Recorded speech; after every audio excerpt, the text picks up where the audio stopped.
আবারও চলে এলাম নতুন গল্প নিয়ে, রোমান্টিক ভালোবাসার গল্প। এইভাবে রাত 11টার সময় মাঝরাতের মধ্যে দাঁড়িয়ে বৃষ্টি ভেজানি এর রূপ দেখানোর অধিকার আপনাকে কে দিয়েছে মিস অনু? কথাটা শোনার সাথে সাথে অন্তরান্ত কেঁপে উঠল আমার। যে ভয়টা পাচ্ছিলাম সেটাই হলো। পিছনে ফিরে মাথা নিচু করে ফেললাম। মাথা নিচু করে রাখার পরও বুঝতে পারছি আমার সামনে থাকা মানুষটা গভীরভাবে দেখে ফেলেছে আমাকে। ওনার তো এখন আসার কথা ছিল না। কিভাবে এলেন? আস্তে করে আশেপাশে তাকালেন। না, কেউ তো নেই। তাহলে উনি কেন এমন করলেন? এবার রাগ হলো আমার তো কানের কোনো দোষ নেই। অগ্নিদৃষ্টি নিয়ে সামনে থাকা মানুষটির দিকে তাকালাম। তার মুখ স্বাভাবিক। আপনি এখানে কেন? আসতে পারি না? আসতেই পারেন, আমি তো না করিনি। আপনার মামার বাসায় আপনি আসতেই পারেন। হ্যাঁ সেটাই। এখন তুই এটা বল, তুই এখানে কেন? আসলে কি জবাব দিব এখন? এই লোকটা আসার সময় পেল না। আমতা আমতা করিস না অনু, সোজা কথায় সোজা আনসার দে। সরি, আপনাকে উত্তর দিতে বাধ্য নই। তুই বাধ্য, আমাকে উত্তর দিতে বাধ্য তুই। কেন? আপনাকে উত্তর না দিলে কি হবে? আর কিছু বলার আগে হাতে টান পেলাম। ওনার মুখটা পুরো আমার মুখ বরাবর, হাত দুইটা ওনার হাতে বন্দি। চোখ বড় বড় করে আমার দিকে তাকাচ্ছে। হাত ছড়ানোর চেষ্টা করে যাচ্ছি, কিন্তু উনি আমার হাত ছাড়ছেন না। এদিকে বৃষ্টি হচ্ছে। এই বৃষ্টি সে বৃষ্টি না, পুরো আকাশ যেন আজ ভেঙে পড়বে। আমার মুখের দিকে তাকিয়ে আবার বলতে শুরু করলেন উনি, আমাকে উত্তর না দিলে কাকে দিবি? তোর ওপর শুধু আমার অধিকার আছে, বুঝলি তুই? চোখ দুটো অসম্ভব লাল হয়ে আছে ওনার। আমার হাত ছাড়ুন, আমার রাগ উঠাবেন না কিন্তু। আজব তো, আমি কেন আপনার রাগ উঠাবো? সাদি ভাই, আমি যা ইচ্ছে তাই করি, আপনার কি? আমি তো বুঝতেই পারছি না, আমি বৃষ্টিতে ভিজলে আপনার সমস্যা কোথায়? না, তুই করতে পারিস না। আমি যা বলবো তাই করবি তুই। এক রাত্রি মেয়ে হয়ে এই রাস্তার মধ্যে এইভাবে দাঁড়িয়ে আছিস? এই তোর বয়স কত? বাচ্চা মেয়ে। তোর এত সাহস হলো কীভাবে? তুই আমার মুখের ওপর কথা বলিস। আজকের মামিকে বলে তোর ব্যবস্থা করছি। আমি মেয়েটাও বাচ্চা নই। আপনি কি তো এবার বেশি বসি করছেন সাদি ভাই? উফ, আচ্ছা, তুই এত রাতে মাঝ রাস্তায় দাঁড়িয়ে এইভাবে ভিজতে পারবি আর আমি বললেই দোষ? দেখুন ভাইয়ের মতো থাকবেন। আপনি আমার জামাই না যে এমন বিহেভ করছেন? আর এত ওভার রিঅ্যাক্ট কেন করছেন আপনি? এটা মাঝ রাস্তা নয়, এটা আমার বাসার সামনের রাস্তা। এটাই মাঝ রাস্তা।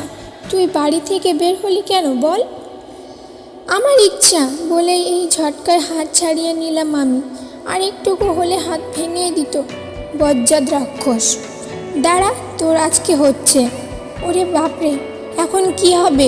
দৌড় দিই, কিন্তু না, শেষ রক্ষা হলো না। দৌড় দেওয়ার আগে নিজেকে কারো কোলে আবিষ্কার করলাম। সাদি ভাই নিয়ে গতিতে হেঁটে চললেন। মনে হচ্ছে আজকে আমার ব্যান্ড বাজিয়ে ছাড়বেন। নামার চেষ্টা করছি। আমাকে নামান বলছি। আর একটা কথা বললে কোল থেকে ফেলে দেব। তাহলে আমাকে। বাসায় সবাই আছে, আম্মু আব্বু আর সবার বাসায় রয়েছে। সবাই অনেক আগেই ঘুমিয়ে পড়েছে, সেটা আমি জানি। আপনি কিভাবে জানেন? তোর ব্যাপারে সব কথাই জানি আমি। বুঝেছি, এবার নামান আমাকে। কেন? তোর প্রবলেমটা কি হচ্ছে? আগে তো এমন করতি না। আগে তো ঠিক আমার কোলে এসে বসতি। আগের কথা চলে গেছে। আগে আমি ছোট ছিলাম, এখন বড় হয়ে গেছি। কত বছর তোর? মাত্র ক্লাস 7-এ পড়িস আর এখনও দেমাক? 7-এ পড়ি মানে বিরাট বড়, বুঝলেন? নামাই। নামাবো না। দেখুন সাদি ভাই, তো দেখা না করছে কি দেখবো? আজব, তুই তো বললি দেখুন। আমি কিছু বলার আগে উনি আমাকে নিয়ে বাসায় ঢুকলেন, তারপর নামিয়ে দিলেন নিচে। যাক, কেউ উঠানে নেই। সাদি ভাই মেটন গেট ভালোভাবে লাগিয়ে দিলেন। এই সুযোগে আমি দৌড়ে নিজের রুমে চলে গেলাম। ড্রেস চেঞ্জ করে চুল মুছতে মুছতে ওয়াশরুম থেকে বের হলাম। মেজাজটা ফুরফুরে লাগছে, একটু আগের কাহিনীর মাথায় নেই বলেই চলে। কিন্তু সামনে তাকাতেই সাদি ভাইকে বিছানায় বসে থাকতে দেখলাম। সাথে সাথে আগের কাহিনীগুলো মনে পড়ে গেল। এই লোক যদি বাড়ির সবাইকে বলে দেয় যে আমি রাত 11টায় সময় বাড়ির বাইরে বৃষ্টিতে ভিজছিলাম, তো আমি শেষ। শুকনো ঢোল গিললাম। এটা দেখে সাদি ভাই একটা শয়তানি হাসি দিল, যা আমার চোখে এড়োলো না। ভয়ে হাত কাঁপছে। আমার দিকে তাকিয়ে উনি বলতে শুরু করলেন, এদিকে আয়। কক করে কেন? আবার মুখের উপর কথা? আচ্ছা আসছি, কিন্তু আগে এটা বলুন যে এত রাতে আপনি কেন এখানে? সে কৈফিয়ত কি আমি তোকে দেব? অবশ্যই আপনি আমার থেকে উত্তর আশা করেন, তাহলে আমি কেন পারবো না? কি বললি তুই? দিনে দিনে চরম বেয়াদবি হচ্ছিস তুই। আমার মামার বাসায় আসবো, তাও তোকে বলে আসতে হবে? আমি সেটা বলিনি। আমি তো, তুই আসবি কি না? আসছি তো বলে বিছানায় গিয়ে বসে পড়লাম। সাথে সাথে কোলে মাথা রেখে সাদি ভাই, এটা নতুন না, এমন উনি আগেও করেছেন, কিন্তু আজকে আমার কাছে বিষয়টা কেমন যেন লাগছে, অন্যরকম একটা ফিলিং। বসে না থেকে চুলে হাত লাগা। পারবো না? কি বললি? সবাইকে, বিশেষ করে মামুকে তো বলতেই হবে যে তুই মাঝরাতে। পারবো। গুড। আর কিছু না বলে ওনার মাথায় হাত বোলাতে লাগলাম। উনি হলেন আমার ফুপুর একমাত্র দূরধর ছেলে, কিন্তু আমার পরিবারের মতে এনার মতো ভদ্র সভ্য আর একটিও নেই। অসহ লোক, ছোট থেকে জ্বালিয়ে যাচ্ছে আমাকে। ওনার জন্য ঘর থেকে বের হতে পারি না আমি। শুধু স্কুল যাওয়ার সময় বের হতে পারি, বান্ধবীর বাসায় যাওয়ারও অনুমতি নেই। আমাকে সামলানো নাকি ওনার দায়িত্ব, আর এত বড় দায়িত্বটা ওনাকে দিয়েছে আমার আব্বু। আমাকে পড়ানোর দায়িত্ব ওনার, এদিকে ওনার নিষেধ আজ্ঞার জন্য কিছুই করতে পারি না। উনি এবার HSC দেবেন, পড়ালেখায় অনেক ভালো, তাই তো আব্বু ওনার কাছে পড়তে দিয়েছেন আমায়। গুনে গুনে আমার থেকে 6 বছরের বড়, তাই তো আমার ওপর খবরদারি চালায়। আগে ওনার কাছ থেকে উঠতে ইচ্ছে করতো না, খালি বলতাম কবে উনি আমাদের বাসায় আসবেন। উনি আমার সাথে অনেক ভালো ব্যবহার করতেন, কিন্তু আমি বড় ক্লাসে ওঠার সাথে সাথে ওনার বিয়ে পাল্টেতে শুরু করেছে। অল্পতেই রাগ দেখায় উনি আমার সাথে, যেন ওনার অনেক বড় ক্ষতি করেছি আমি। ওনার এই ব্যবহারের জন্যই উনি আমার শত্রু এখন।